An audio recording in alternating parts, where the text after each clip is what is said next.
It is Saturday, March 23rd, and welcome to another edition of our broadcast.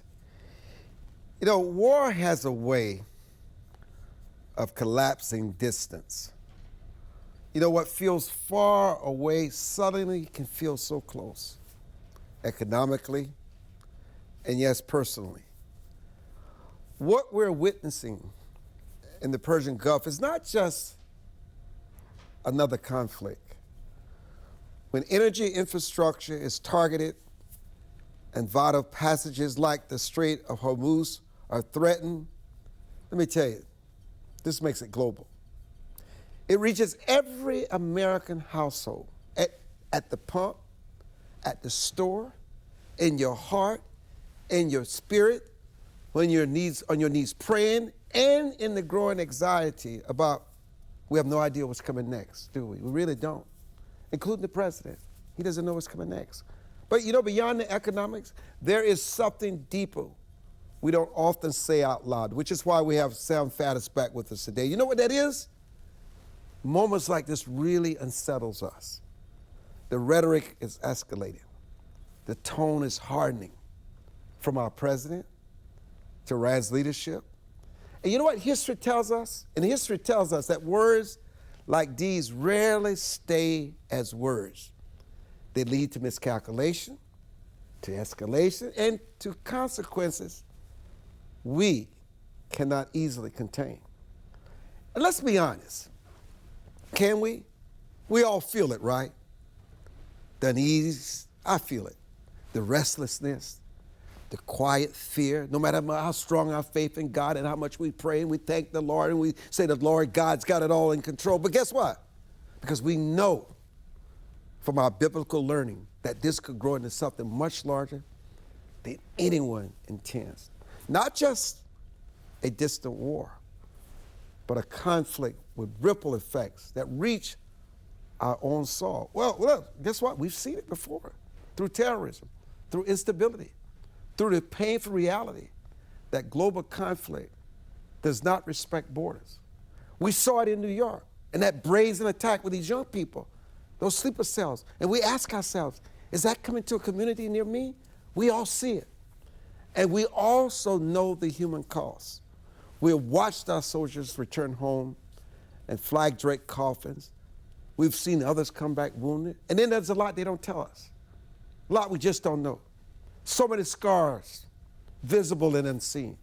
And right here at home, we have buried innocent Americans lost to acts of terror that has shattered our illusion of safety. Let me welcome Sam FADDIS to the broadcast, and Jan, who's the editor at the Epoch Times.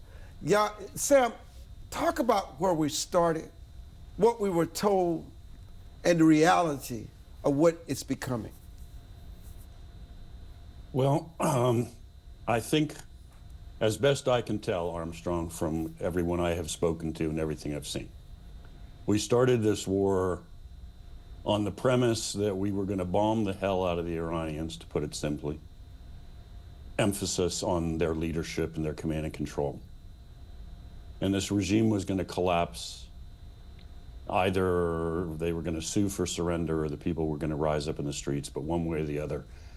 This was going to be over very quickly, and we would have accomplished something historic, which God knows would be wonderful, which is getting rid of that abomination that is the theocracy in Tehran.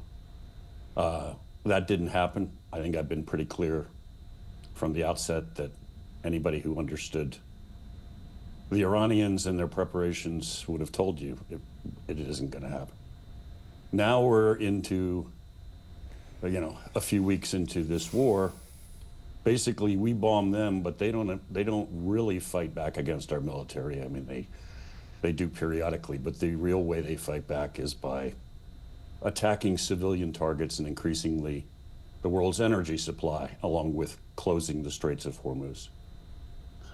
I think up until now, we have retained the belief that, okay, in the worst case, at some point we just will effectively declare victory, acknowledge we didn't topple the regime, but we sure as heck did a lot of damage, and we will go home.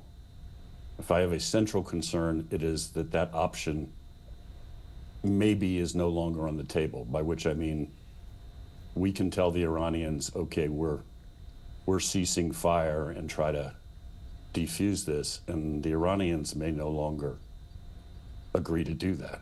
At some point, they're going to say, we've absorbed all of this damage, and the straits are closed, and we can keep hitting the Gulf oil and gas infrastructure effectively forever. And in other words, we've started something we can't turn off. And now you begin to hear this rumbling that the answer to that is we got to put troops on the ground inside Iran. And it starts as it always does. There won't be that many, and their objectives will be limited. And you know, as you noted exactly correctly, this is how big wars start, right? They spiral out of control. Nobody sits back and says, hey, let's start World War I.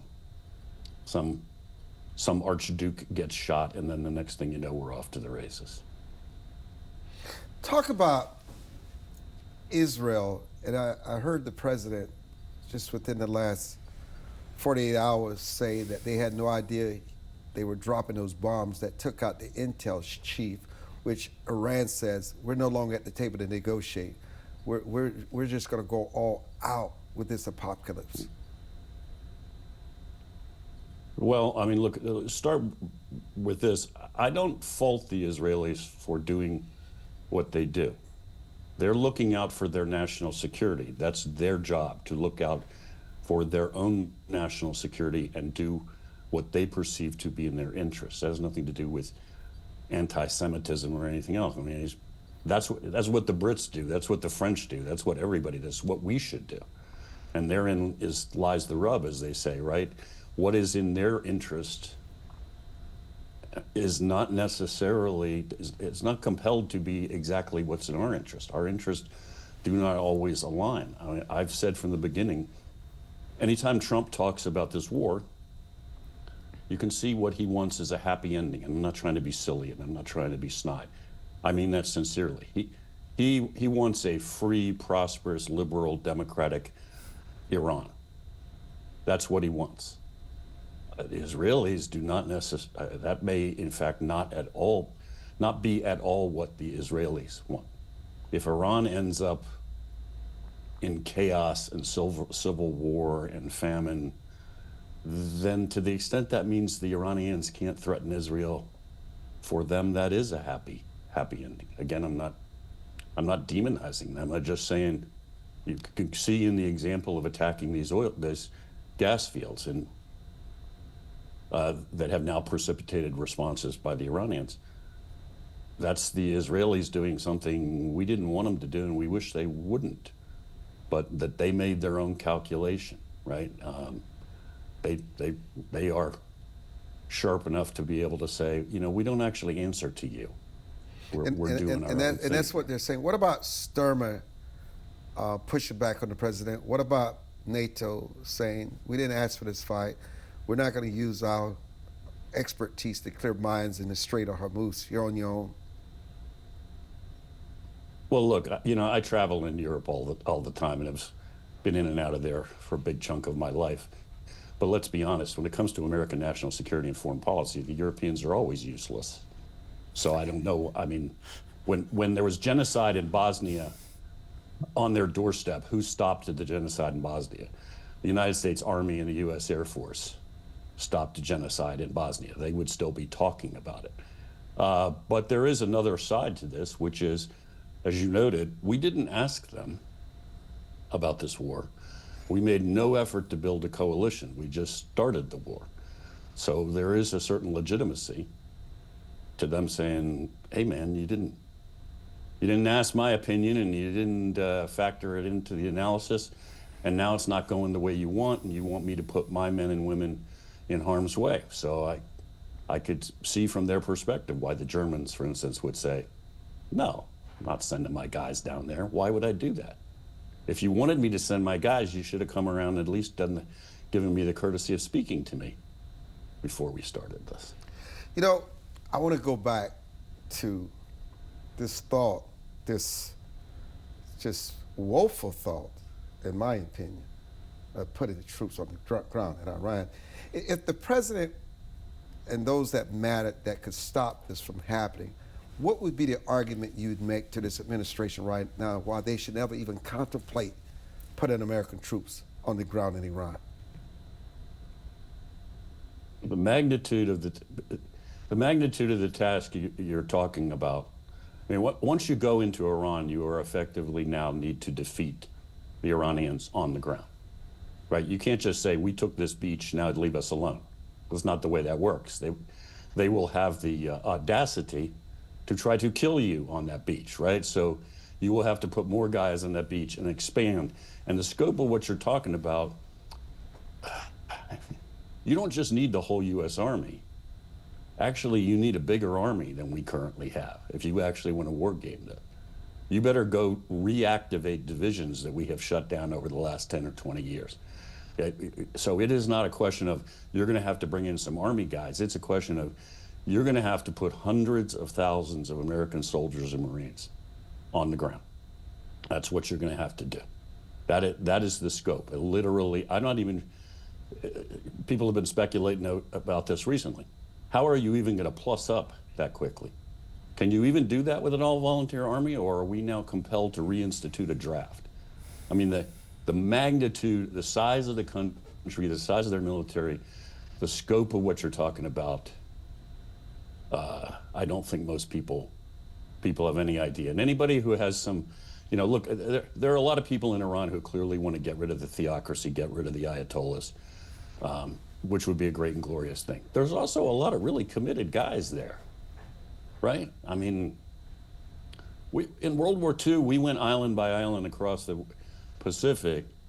We pretty much had to kill every Japanese soldier on every island, right? I mean, literally, if there was a garrison of 20,000 guys, we maybe captured 200. If you actually look at the details, the 200 we captured were so incapacitated they could no longer fight. In effect, none of them ever surrendered. We had to ultimately drop 2 atomic bombs on those guys to bring them to the negotiating table. Our estimate of what it was going to cost casualty-wise going into Japan if we invaded was something like 500,000 American casualties, right? That's all real. That's documented historic fact. I'm not, the magnitude of what you're talking about putting people on the ground in Iran is just unthinkable. I mean, that can't be the answer. And we'll be back.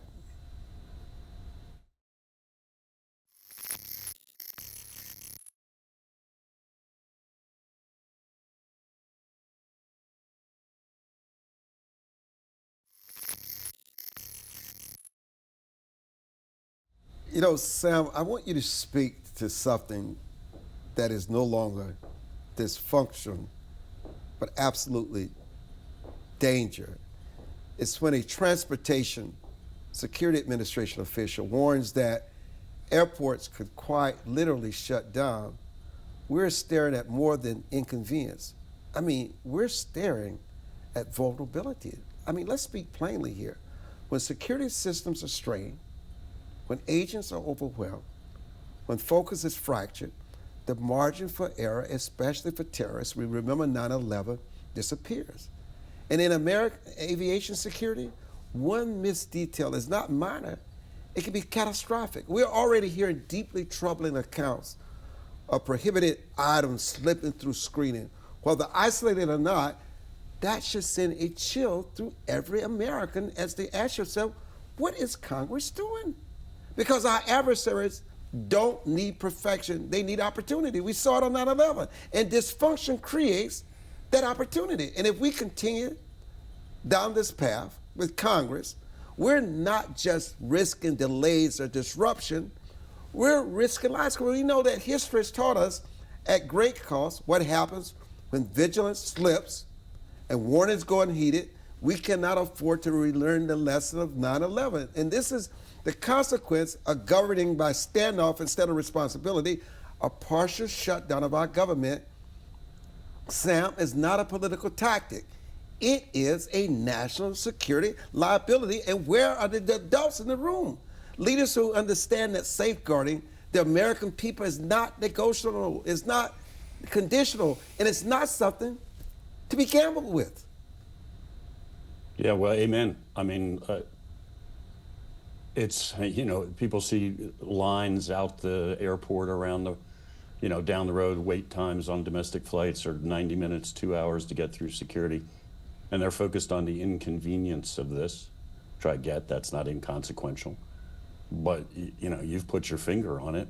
I mean, particularly right now, we are at war, and we're at war with the world's greatest sponsor of terrorism. And guys who have a really extensive, highly developed capacity to reach out and stage terrorist attacks using proxies and so forth. The Iranian Revolutionary Guard codes for worldwide. They've done it over and over and over, and they've done it to us over and over. And now you're, for political purposes, you are jeopardizing the security of American citizens. It's unconscionable. And look, I would just add this. I know you know, because that's my business. I get to be the voice of doom all the time, unfortunately. That's the line of work I chose. But, you know, the lone wolf guys that you have seen so far, and I'm not trivializing the loss of life, right? You've got a professor of military science killed in a classroom for the love of God in front of his cadets. I'm not trivializing that. But in the scheme of things, that is nothing. You got lone wolves with virtually no training and no support staging these attacks. Again, horrific. That is not the Iranian Revolutionary Guard Corps, Quds Force, or Hezbollah. When those boys come to town, well, they are here. When they are activated, what you will see will be something orders of magnitude more horrifying than that. Let's keep in mind, these guys, the Iranians, have blown up our embassy in Beirut. There's a whole bunch of security there. They blew up that embassy. They blew up the Marine barracks. They have staged attacks all over the Western Hemisphere. I worked against these guys for a very long time, and you better have your ducks in a row. They are not invincible at all. We ate their lunch on many occasions, but not if you don't know what you're doing or you are trivializing it. So in my estimation, the only reason you haven't seen such Iranian activity so far on our soil is not because we have a handle on them. It is because for political reasons, they have yet to believe it is in their best interest to flip that switch. So we are alive because they have decided not to kill us. Interesting. Let me what would it take for them to pull that trigger? My analysis, and you know, is their concern is if they pull that trigger, they unite the American people behind this policy that is, and you know, they get the 9/11 effect, which is that they kill a bunch of Americans on U.S. soil. It just hardens our resolve. So I think that is their calculus. So when do they decide they don't care anymore? We might be getting perilously close. You know, we might be getting to the point where they sort of decide, let's all go to hell together, man. I mean, keep in mind that the guys at the very top of this thing literally have an apocalyptic worldview. They actually believe that these are the end times and there's going to be their equivalent of Armageddon. And according to their faith, they win on the other side.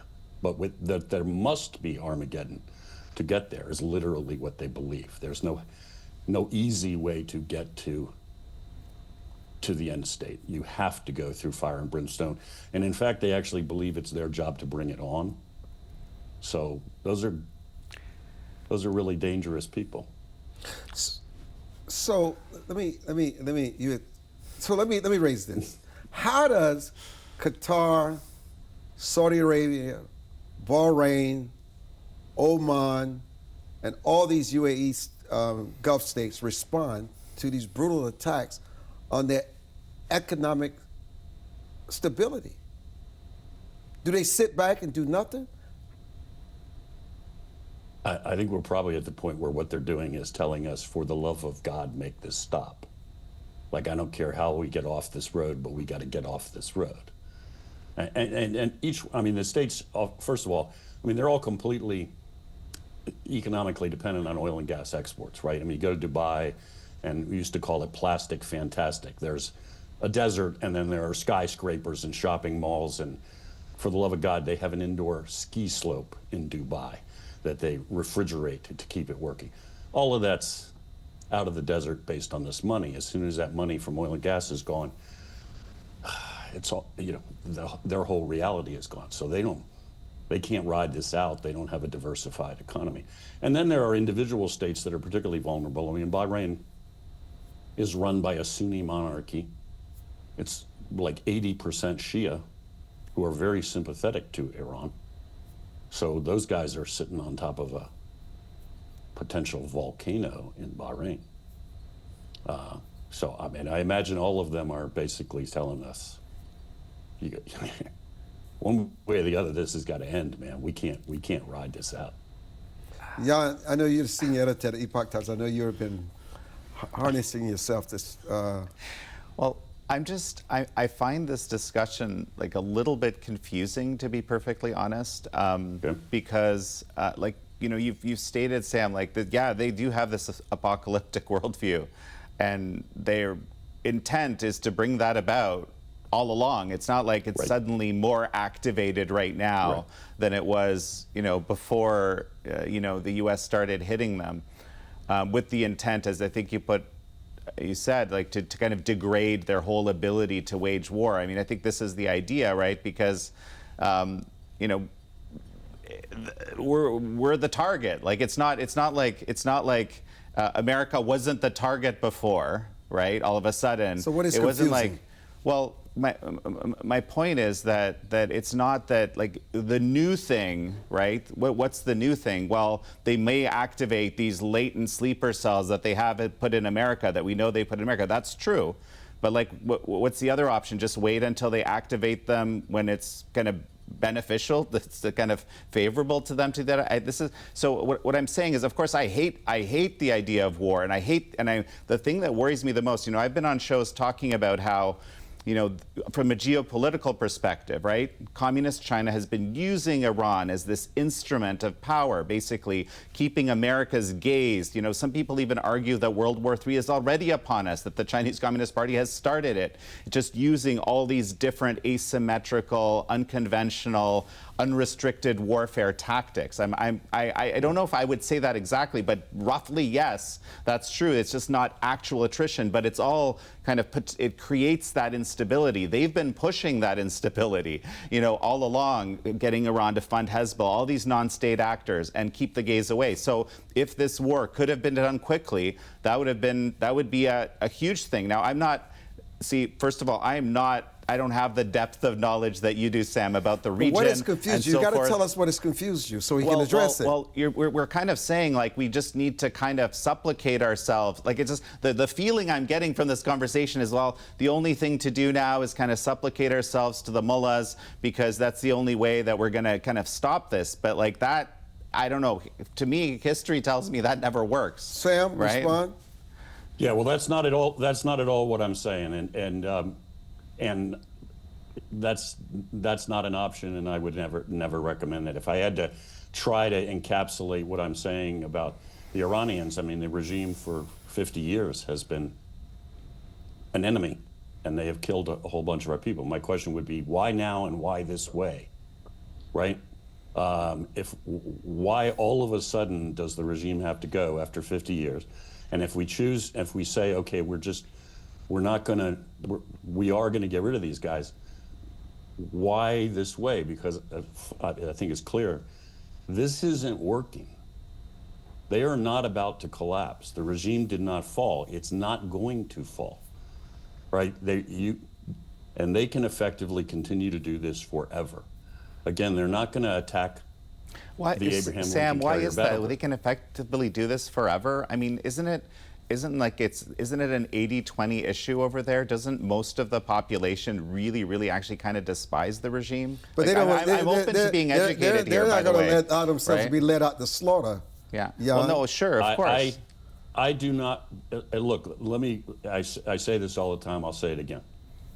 I would love to be proved wrong on all of this. right? If the people of Iran rise up today and overthrow the mullahs, and there is, I mean, as a guy who worked against these guys for a very big chunk of his life, I won't be saying, damn, I wish I was right and we had failed. I will, Of course. I'll be cheering with everybody else. Do I think there is any realistic chance that this regime is going to collapse anytime soon? Like, foreseeable future? No, I don't. They just killed 30,000 of their own people in the streets for demonstrating. They will kill 300,000 of them if they have to in the streets. And they have a monopoly on force. Every time you kill one of their leaders, they're going to replace him. Plus, they are now in this decentralized mode. They have 31 separate commands. They were given their orders on how to fight before command and control began to be degraded. So you can kill the brain. It's like some simple organism. It just continues to fight. They're using Shahed drones. Those things basically use motorcycle engines, and you can build them in a garage for a few $1,000, and every piece in it is commercially available, right? So what are you going to bomb in Iran to stop them from making Shahed drones? I mean, I hate, I'm going to use this analogy, and I don't pretend that it's identical, right? We bombed the hell out of the North Vietnamese and the Viet Cong. We dropped 3 times as many bombs in Indochina as we ever dropped anywhere in World War II, total. Didn't turn out well, and because we want to fight a conventional war. They're really not fighting a conventional war. Like I keep saying, they're not going to try to, I mean, would they love to sink a U.S. nuclear aircraft carrier if they could? Of course. Do they really think they can do that? No. Are they really going to expend any significant effort on trying to do that? No. They don't care. The planes from the F-18s will bomb them from that carrier, and they'll send drones into the Guttery gas fields. So can I ask a question? No, because we got to get to your book. Okay. Unless you want to take away from your book, we can't. Sam, listen, man. Thank you. And I want to remind our audience on Saturday, Sam will also join us Monday night on Your Voice, Your Future. So we'll continue this on Your Voice, Your Future Monday night right here at 7 p.m. Eastern Standard Time. Sam, always thank you for your time. We're going to come back and talk about Jan's new book. I'm Armstrong Williams. Don't go away. Appreciate it.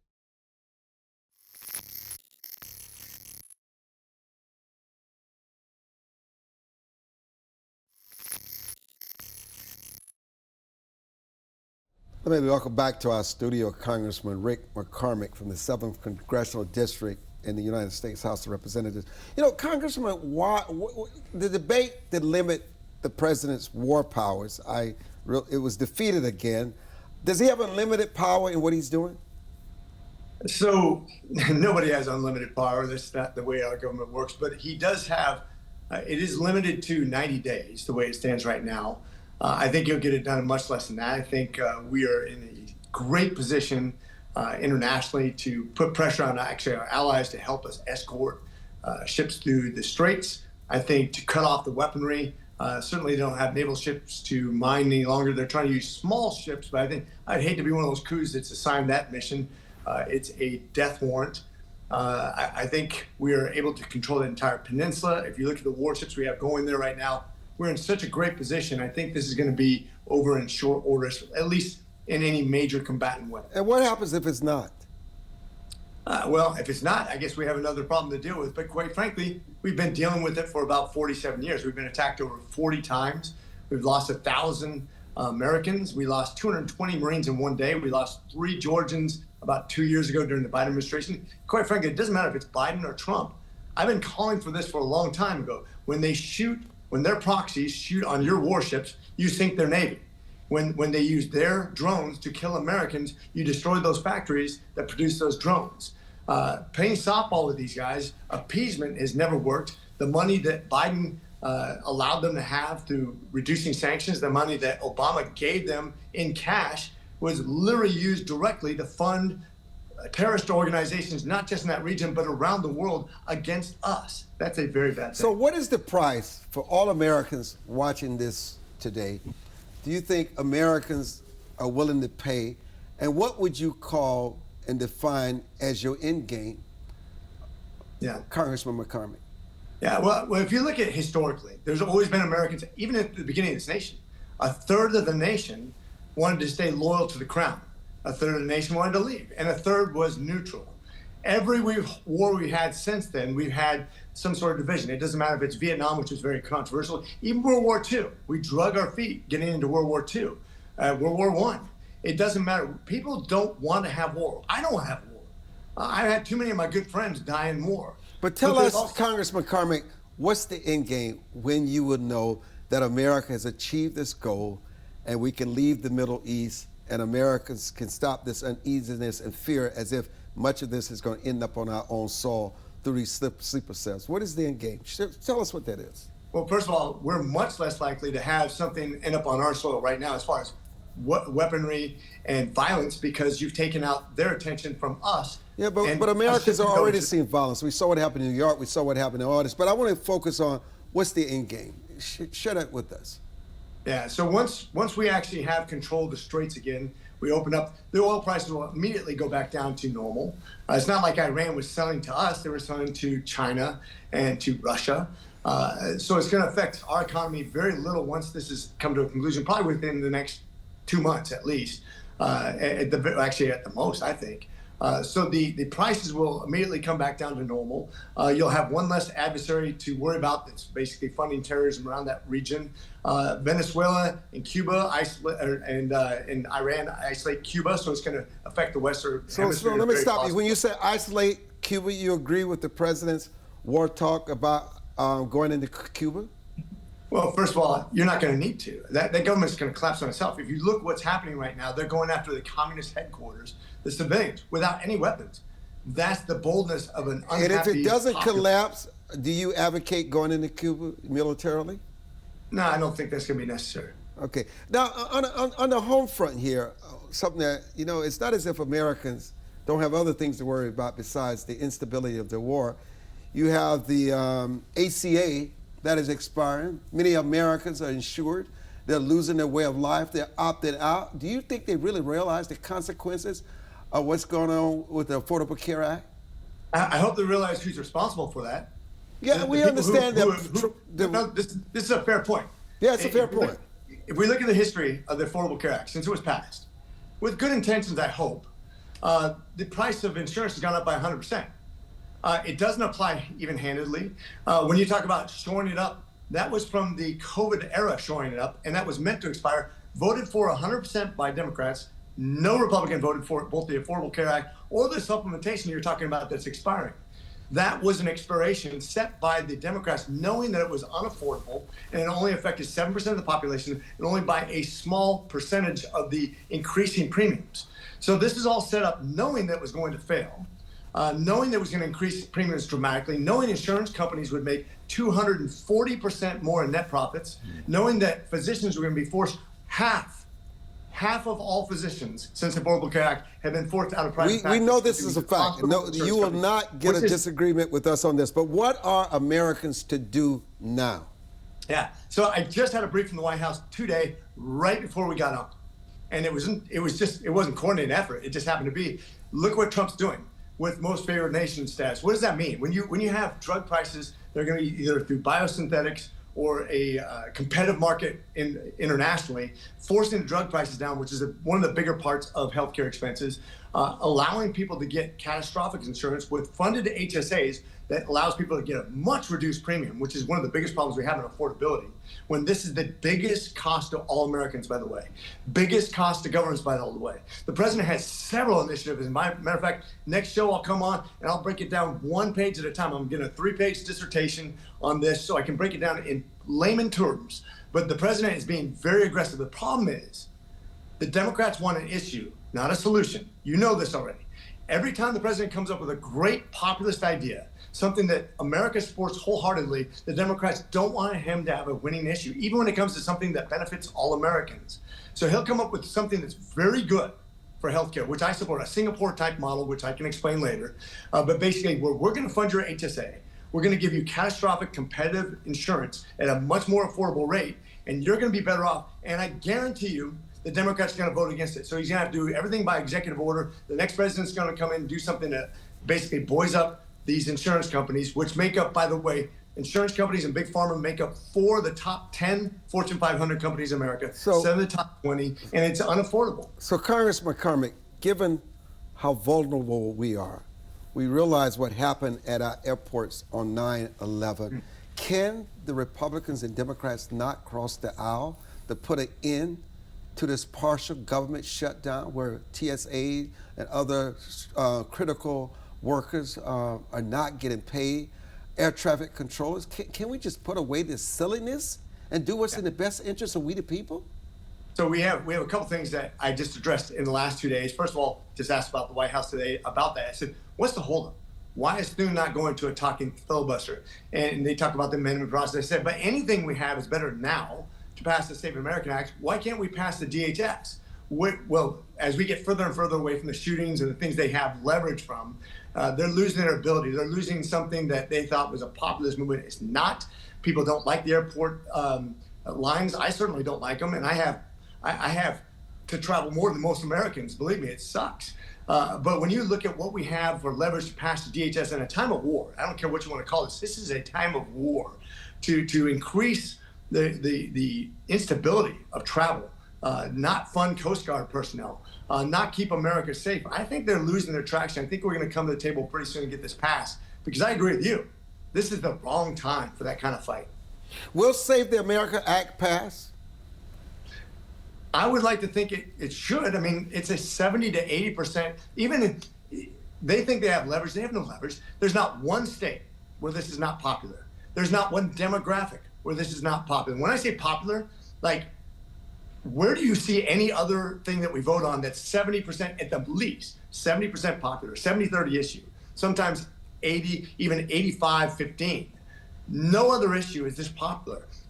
Every demographic, you cannot say, oh, I'm black, therefore I can't get an ID. That's insulting. That's insulting to a demographic. What, I'm not good enough to go get an ID that's free in every state?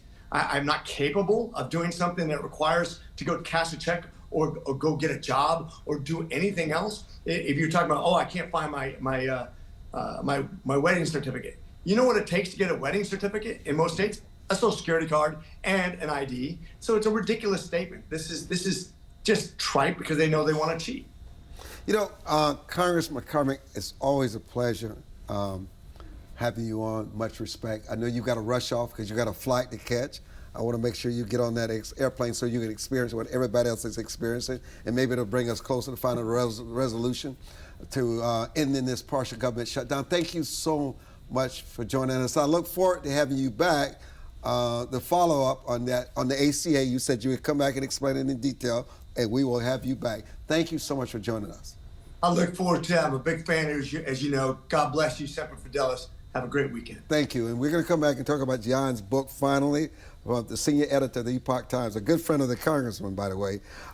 And we'll be back. Don't go away.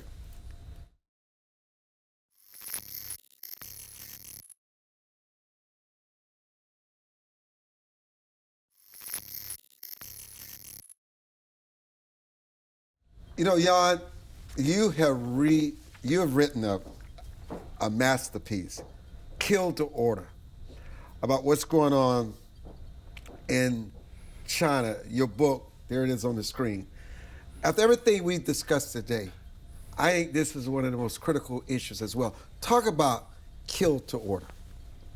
Well, the book is about a really horrible crime that has been covered up for the last 25 years. Yeah, organ harvesting. We're talking about organ trafficking, but a very extreme form of organ trafficking.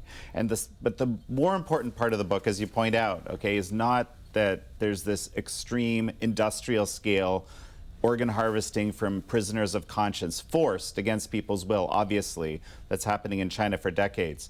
It's that it's kind of the perfect lens to understand how that particular regime operates, how it thinks, its mind, and how it, for example, you know, we were talking about Iran earlier in this show, and you know, China has instrumentalized Iran. It's not just bodies that it instrumentalizes. It's not just its people. It's not just its enemies. Like it views America as its principal enemy, right? It's waging a people's war against America. No, it's also its so-called allies. Okay, you see what China has done with respect to this, you know, there's this war in Iran, we're all concerned about it, but this was the centerpiece of the Chinese Communist Party's Belt and Road Initiative.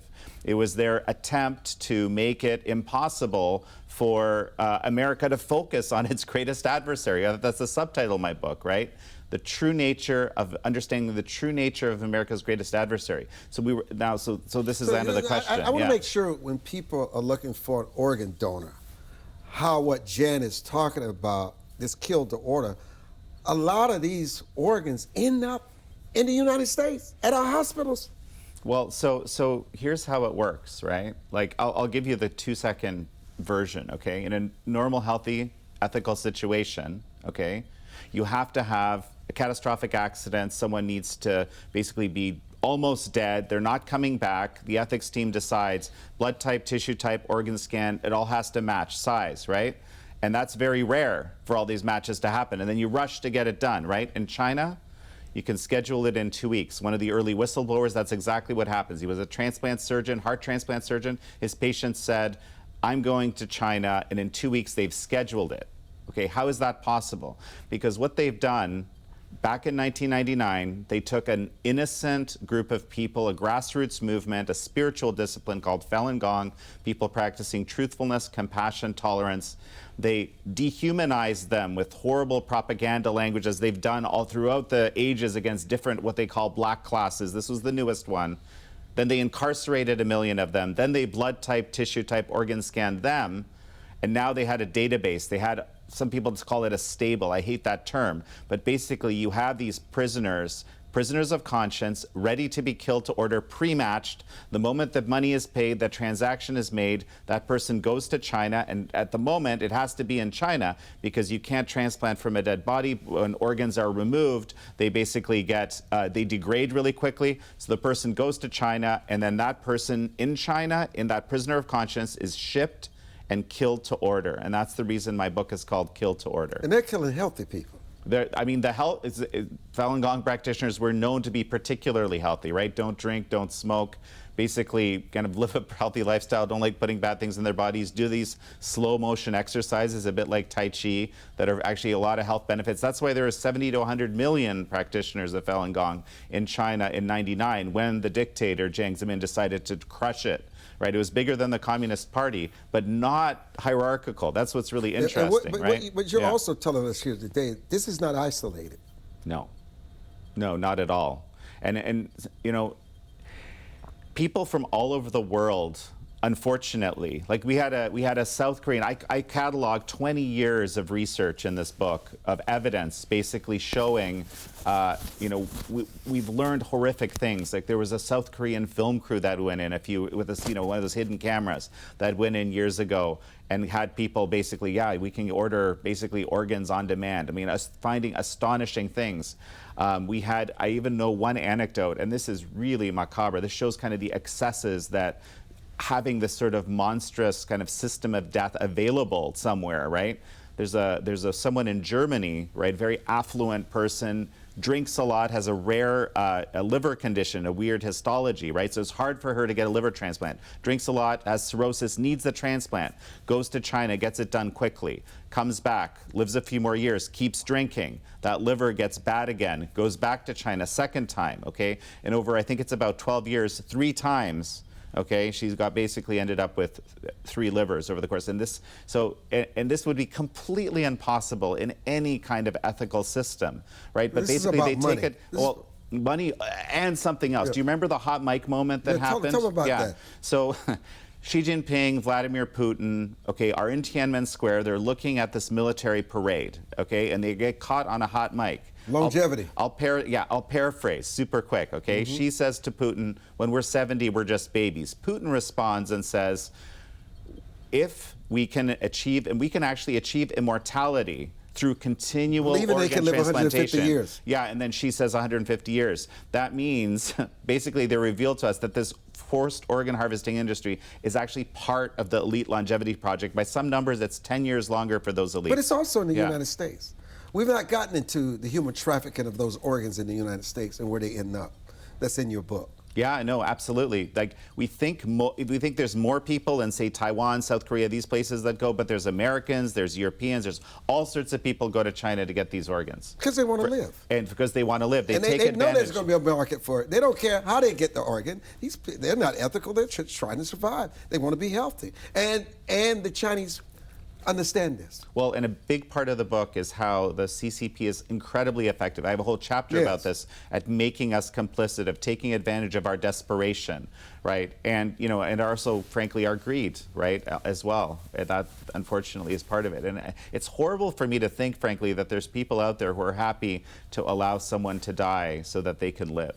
You know, when you step back from this, of all this, what does this say about how that system operates, and what role, the big role, the state play in allowing something like this to continue to exist at such a huge level? And why do you think the world has been slow to respond in a meaningful way? Well, so the slow response is a whole bunch of reasons, but part of it is that we just don't want to believe it. Listen, when I would talk about this, but it's real. I know, I would talk to people, and people would mentally leave in the middle of conversations. I saw it so much. I was sympathetic, right? But it's also, you know, we get into these relations. We have big financial relationships with Communist China. That's part of their, what I call unrestricted warfare, what they call unrestricted warfare against us, right? And now there's a financial relationship, and it's very easy not to notice the horrible thing in your backyard, right, that's appearing because, you know, the money's flowing. Mark Twain has an amazing quote about this, actually. It's easy not to notice if it's your financial interest, People have no right? idea who China really is. No, and that's kind of a key aspect of this book, is that they instrumentalize everything, and I explain in detail how that actually happens. You know, and at the end of the day, when something like this is happening, what responsibility do we have, not just as ordinary citizens, but as governments around the world, to do everything we can to put a stop to it? Well, there's kind of two parts to this, okay? There's two parts to this. Basically, on the one side, we have a situation where this spreads when it's not actually contained. When we look at these mass atrocities, it started on the backs of the Falun Gong. 15 years, they built this massive, you know, industry of death. Then they added the Uyghurs when no one did anything about it. An innocent industry of death. Yeah, 100%. And how many people would you say have died?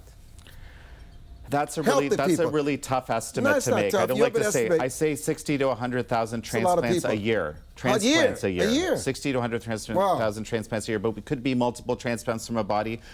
This is a low estimate, by the way. But I don't like to say actual numbers because, you know, it's, you let people add up the numbers themselves. It's horrific. It's an atrocity. Okay, but also, like, we train some of these surgeons. We have financial partnerships with these hospitals that are doing this. We have research partners. So there's a paper in the American Journal of Transplantation, but they looked into the Chinese official published transplant literature, and they found that out of 2,000 to 3,000 papers, 70 had dead donor rule violations, very clear, written into the scientific methods. They were killing people by extracting their organs, okay? And that's in the official published literature. It's so normalized there that they even write it into the scientific literature. Well, we can, number one, we can stop the complicity 100%. We can just say we will not cooperate in any way. I mean, this is a no-brainer. How do you stop people right? making fortunes out of this? This is about money and power. I mean, you heard on the tarmac when you were talking about Putin, Jinping. I mean, this is at the highest level. Right. No, exactly. So what we can do is we can not participate in any way. That's the first step. But the second step. How are you going to tell somebody to die themselves when they're desperate for an organ? I mean, it's just not even realistic. I mean, how many people do you think are ready to have someone dead for them to live? I don't think they realize they're dead. Well, they'll probably say they're going to be dead. Right. Right. Well, so there's legislation just introduced like 4 days ago, as we're doing this show. Markley, Senator Cruz, and then Senator Markley has come on board. Bipartisan bill. It's the Falun Gong and Victims of Forced Organs Harvesting Protection Act. Yes, one of the things it does, right, is it sanctions the people that are involved in this. But now, we can get the enforcement. You can have all the sanctions you want, but enforcement is the issue. But well, I want to say this too. How can someone buy this powerful? KilledToOrder.com. KilledToOrder.com. That takes you right to the Amazon link. Or if you like your local bookstore, even better, get them to order multiple copies so people can see it on the bookshelves. It might actually be there. Check it out. It's actually I'm amazed at the level of interest. It's a great read. Number one on Amazon on Asian politics, communism and socialism. I think it was #2 in all politics and government. I saw. I mean, let's. And we soon could blow to it out of the be a water. New York Times bestseller. Let me thank I all would my love that. earlier guests. Sam FADDIS, Congressman McCormick. John, thank you so much for joining us. And thank you so much for joining us for this edition of the Armstrong Williams Show. Enjoy the remaining of your weekend.